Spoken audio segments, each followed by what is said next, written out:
వరద బాధితులకు అందించేందుకు వివిధ ప్రాంతాల నుంచి వస్తున్న ఆహారాన్ని విజయవాడ ఇందిరాగాంధీ మున్సిపల్ స్టేడియంకు తరలించి అక్కడి నుంచి వరద బాధిత ప్రాంతాలకు పంపిణీ చేస్తున్నారు.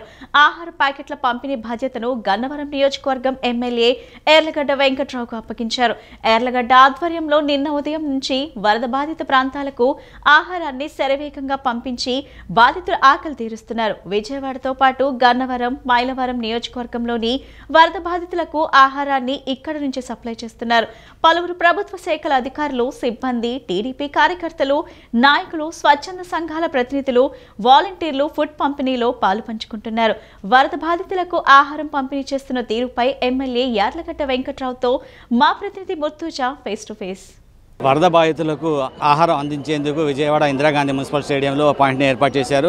జిల్లాలోని, రాష్ట్రంలోని వివిధ ప్రాంతాల నుంచి వచ్చిన వాహనాల్లో ఇక్కడికి ఆహారం తీసుకొచ్చి ఇక్కడ నుంచి డిస్ట్రిబ్యూషన్ చేస్తున్నారు.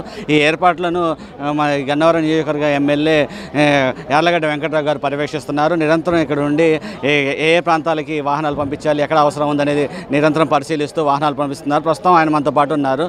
ఆహార పంపిణీ ఏర్పాట్లు ఎలా చేస్తున్నారు అనేది ఆయన మరిన్ని వివరాలు తెలుసుకున్నారు. సార్ చెప్పండి, ప్రజలు వరద బాధితులకు ఏ విధంగా ఆహారం పంపిణీ చేస్తున్నారు, ఎట్లా ఏ ప్రాంతాలు పంపిస్తున్నారు? మొన్న సాయంత్రం రివ్యూ మీటింగ్లో కొన్ని ప్రదేశాల్లో 70%, 75% పీపుల్కే ఆహారం అందిన పరిస్థితి. మంత్రి లోకేష్ బాబు గారు, అలాగే ముఖ్యమంత్రి గారు ఫుడ్ విషయం నన్ను చూడమని నన్ను ఇన్ఛార్జ్గా నియమించారు. మొన్నే మీడియాలో చెప్పారు, రేపు సాయంత్రం ఎట్టి పరిస్థితుల్లో భోజనం అందలేదనే వార్త మీడియాలో రాదని చెప్పా. అలాగే నిన్న దాతల సహకారంతో, వివిధ జిల్లాల కలెక్టర్ల సహకారంతో, అలాగే కనకదుర్గ గుడి, అలాగే సింహాచలం టెంపుల్, ఇలా వీళ్ళందరూ ఫుడ్ పంపించడం వల్ల నిన్న పొద్దున 7,05,000 మందికి బ్రేక్ఫాస్ట్, 8,20,000 మందికి లంచ్, రాత్రి 11,20,000 మందికి డిన్నర్ పంపించిన. అది నిన్న ఉన్న చిన్న సమస్య ఏంటంటే మేము 13-14 లక్షల వాటర్ బాటిల్సే పంపించాం.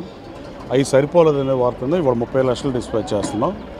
3 లంచ్, 10 లక్షలు డిన్నర్కి, బ్రేక్ఫాస్ట్కి పొద్దున పంపించాం. అలాగే ఈ రోజుతో ఈ సమస్య కూడా తీరిపోతుంది, మంచినీళ్ళ సమస్య కూడా. అలాగే ఈ రోజు నుంచి నిన్నటి వరకు అంటే ఫ్లడ్ ఎఫెక్టెడ్ వాటర్ ఫ్లో ఎక్కువ ఉన్నసారి తప్ప ఇవాళ కూడా వాటర్ ఫ్లో 4 feet 5 feet ఉన్నది చాలా తక్కువ ఊళ్ళలో ఉంది. అక్కడ మాత్రమే ట్రాక్టర్లు ఇమ్మన్నారు. మిగతా అన్ని చోట్ల డోర్ టు డోర్ ఇచ్చే పరిస్థితి. నిన్న మొన్న అంటే ప్యానిక్ సిచ్యువేషన్లో కొంచెం పంపిణీ ఏర్పాటు చేసినప్పుడు ఇంటింటికి ఇవ్వడం కష్టమైంది వాటర్ ఉండడం వల్ల. ఇవాళ మాత్రం ఇప్పుడు పొద్దున్న నుంచి బ్రేక్ఫాస్ట్ కూడా ఇంటింటికి సర్వ్ చేస్తున్నారు. పూర్తి ప్రభుత్వం పూర్తి స్థాయిలో వరదను ఆపలేం కానీ వరద బాధితులను ఆదుకోవడంలో పూర్తి న్యాయం చేస్తుందని నేను బలంగా నమ్ముతున్నాను. సార్, ఇప్పుడు చాలా ప్రాంతాలు లోపలికి ఉన్నాయి, అంటే ముందు ప్రాంతాల వాళ్ళకి అందుతున్నాయి, లోపల ప్రాంతాల వాళ్ళకి రావట్లేదు అనేసి అంటున్నారు. అయితే ఆ చాలా లోపల ఉన్న ప్రాంతాల్లో కూడా అంటే బోట్లు వెళ్ళని ప్రాంతాల్లో ఏ విధంగా సార్ అప్పుడు అందజేస్తున్నారు? అది పూర్తిగా సత్యదూరమైన వార్త అండి. బేసికల్లీ లోడర్స్తో జక్కంపూడి కాలనీలో మొన్న వాటర్ కంప్లీట్గా 6 అడుగులు 7 అడుగులు ఉన్నప్పుడే నేను మైలవరం శాసనసభ్యుడు కృష్ణప్రసాద్ గారు, మాజీ మంత్రి దేవినేని ఉమ్మ గారు, మంత్రి కొల్లు రవీంద్ర గారు మేమే వెళ్ళి లోడర్లో ఇచ్చొచ్చాం. సో ఆ రోజు మొన్న కొంత మేరకు చిన్న పొరపాట్లు జరిగిన మాట వాస్తవం, వాటర్ సహకరించక యంత్రాంగంతో ఇటుతో. కానీ నిన్నటికి ప్లాన్ చేసి ప్రాపర్గా ఇచ్చాం. నిన్న అసలు ఆహారం అందని వాళ్ళు ఎవరు లేరు. అది పూర్తిగా సత్యదూరం కదా. నిన్న వాటర్ ఏమన్నా షార్టేజ్ ఉంటే కొన్ని చోట్ల వాటర్ షార్టేజ్ ఉందని ఇవాళ కూడా ప్రభుత్వం దాన్ని అడ్రస్ చేసింది. ఇవాళ 30 లక్షలు వాటర్ ప్యాకెట్లు వెళ్తున్నాయి. ఎట్టి పరిస్థితి ఈ ప్రభుత్వం గతంలో చంద్రబాబు నాయుడు గారు 95లో ముఖ్యమంత్రి అయినప్పుడు ఎంత గట్టిగా అగ్రెసివ్గా పనిచేశారు, ఇప్పుడు అంతే అగ్రెసివ్గా పనిచేస్తున్నారు. ఆయన ఇక్కడ కలెక్టరేట్లో ఉన్నారు, బస్సులో పడుకుని సమీక్షిస్తున్నారు. రాజకీయాల ఈ టైంలో రాజకీయాలు మాట్లాడడం కూడా కరెక్ట్ కాదు. సార్, ఆహారం వృధా కాకుండా అర్హులైన వాళ్ళందరికీ భోజనం అందేలాగా ఏ విధంగా చర్యలు తీసుకుంటారు? కొంతమేరకు వృధా అవుతుంది కదా. ఇప్పుడు మీరు న్యాయంగా చెప్పండి. ఇప్పుడు మనం 10 లక్షలకు ప్లాన్ చేసాం. 10 లక్షలు ప్లాన్ చేస్తే 9 లక్షలు వచ్చింది, అప్పుడు షార్ట్ అవుతుంది. సరే, 1 లక్ష ఎక్కువైనా వేస్ట్ అయినా పర్లేదు, కానీ మిగతా నిజంగా ఎక్కువ వస్తే ఇక్కడ ఆర్ఫన్ సెంటర్స్కి అలా పంపిద్దామని. కానీ ప్రస్తుతం డబ్బులు ఆహారం వేస్టేజ్ కన్నా ముందు ఆహారం అందించే ఏర్పాట్లు చేద్దామని. ఇది మనం ప్లాన్ చేయడానికి మన ఇంట్లో పెళ్ళిలాగా గెస్టులు ఇంతమంది పిలుస్తాం అలా ఉండదు కదండి. ప్రభుత్వం ఎట్టి పరిస్థితిలో దీన్ని బ్రహ్మాండంగా అడ్రస్ చేసింది. నిన్న అసలు భోజనం వెళ్ళిన ఎవరు లేరండి. ఈవెన్ 2 మంది 3 మంది 10 మంది రాలేదని లోకేష్ బాబు మెసేజ్ పెట్టినా కూడా ఆయన మా అందరికీ ఫార్వర్డ్ చేసి వాళ్ళని అడ్రస్ చేయమంటే వాళ్ళకు కూడా మేము పంపించాం మెడిసిన్స్ కానీ. ప్రభుత్వ యంత్రాంగం కూడా, ప్రభుత్వ అధికారులు కూడా గవర్నమెంట్కి అసెట్ లాగానే పనిచేస్తున్నారు. ఎట్టి పరిస్థితుల్లో దీన్ని 2-3 రోజుల్లో మొత్తం ఇది సాల్వ్ అవుతుంది. దాతలు అనేక మంది ఈ ఆహారం అందించేందుకు ముందుకు వస్తున్నారు. వాళ్ళు ఏ విధంగా సంప్రదించాలి, వాళ్ళు భోజనం అందించాలంటే ఏం చేయాలి? వాళ్ళు ఇందిరాగాంధీ స్టేడియంకి డైరెక్ట్గా పంపించామని మొన్నే చెప్పామండి మీడియా సాక్షిగా. నిన్న అసలు చాలా ఎక్కువ వచ్చినాయి ఆల్ ద వే ఫ్రమ్. కాకపోతే కొన్ని చోట్ల నుంచి దూరం నుంచి వస్తాం వల్ల ఫుడ్ కొంచెం దూరం 7-8 గంటలు ట్రావెల్ చేస్తే ఎలా ఉంటుందనే ఉద్దేశంతో బాగా దూరం జిల్లాలను వద్దని చెప్పిన పరిస్థితి. క్లోజ్గా రాష్ట్ర మంత్రులు అందరూ మానిటర్ చేస్తున్నారు, ముఖ్యమంత్రి గారు మానిటర్ చేస్తున్నారు, ముఖ్యమంత్రి గారు ఇక్కడ బస్సులో ఉండి పర్యవేక్షిస్తున్నారు, రివ్యూ మీటింగ్లు పెడుతున్నారు. అలాగే లోకేష్ బాబు అయితే ఆల్ ద డే కలెక్టరేట్లో ఉండి ఆయన పరిస్థితిని సమీక్షిస్తున్నారు.